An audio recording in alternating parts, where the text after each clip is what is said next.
Hello, Ranjana देहाती लोकगीत channel पे आप सभी का स्वागत है। आप लोग औशानी माता का सुनिए गीत, बहुत ही प्यारा गीत है।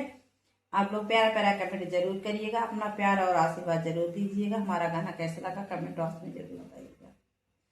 तो का छोड़ते औसानी मैया हमारे मोहिया लागे ना, तो का छोड़ते औसानी मैया हमारे मोहिया लागे ना, मोहिया लागे ना हे मैया, मोहिया लागे ना, मोहिया लागे ना हे मैया, मोहिया लागे ना। तो का छोड़ते औसानी मैया हमारे मोहिया लागे ना, तो का छोड़गे ना। कब अइबू है मैया, कब अइबू ना मैया हमारे अंगनमा, बोला कब अइबू ना मैया, कब अइबू ना हमारे अंगनमा मैया, कब अइबू ना।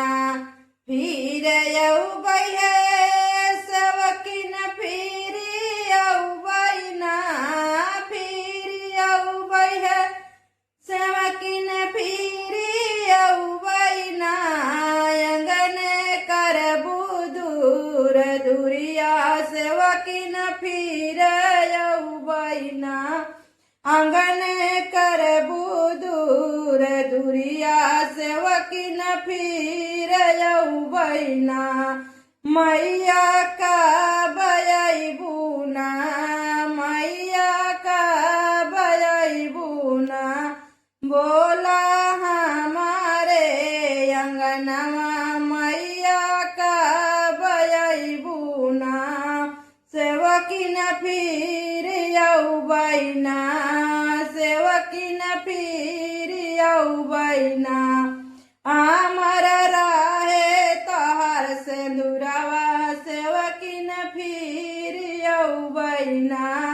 आमर राहे तोहर सिंदूरवा, सेवकिन फिर अउबै ना।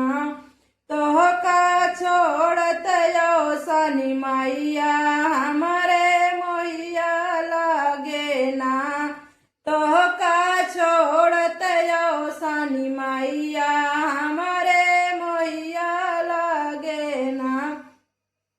मैया कब अइबू ना, मैया कब अइबू ना, बोला हमारे अंगनवा मैया, कब अइबू ना। फिर अउबै है सेवकिन, फिर अउबै ना, फिर अउबै ना हे सेवकिन, फिर अउबै ना। हमर गोंदी के ललनवा सेवकिन, फिर अउबै ना। हमर गोंदी के ललनवा सेवकिन, फिर अउबै ना। तोहका छोड़त औसानी मैया हमारे मोहिया लागे ना, तोहका छोड़त औसानी मैया हमारे मोहिया लागे ना। मैया कहिया अइबू ना, मैया कहिया अइबू ना, बोला हमारे अंगनवा मैया, कहिया अइबू ना, बोला